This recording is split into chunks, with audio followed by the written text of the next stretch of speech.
எபேசியர் 5:8. முற்காலத்தில் நீங்கள் அந்தகாரமாயிருந்தீர்கள், இப்பொழுதோ கர்த்தருக்குள் வெளிச்சமாயிருக்கிறீர்கள்.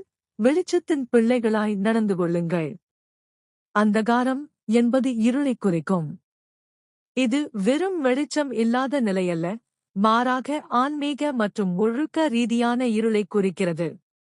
ஒருவர் கிறிஸ்துவை ஏற்றுக்கொள்ளும்போது அவரது வாழ்க்கையில் ஒரு பெரும் மாற்றம் நிகழ்கிறது.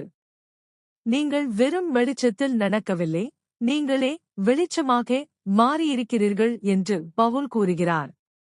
கர்த்தரோடு இணைந்திருப்பதால் ஒருவருடைய உள்ளம் தூய்மையடைந்து சத்தியத்தையும் நீதியையும் அறிந்து கொள்கிறது.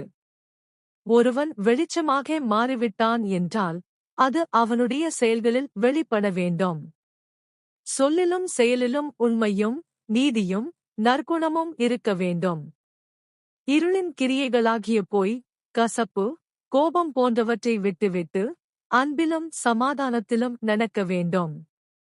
மற்றவர்களுக்கு நல்வழியைக் காட்டும் ஒரு தீபத்தைப் போல வாழ வேண்டும். நீங்கள் முன்பு எப்படி இருந்தீர்கள் என்பது முக்கியமல்ல, இப்போது நீங்கள் வெளிச்சமாக இருக்கிறீர்கள்.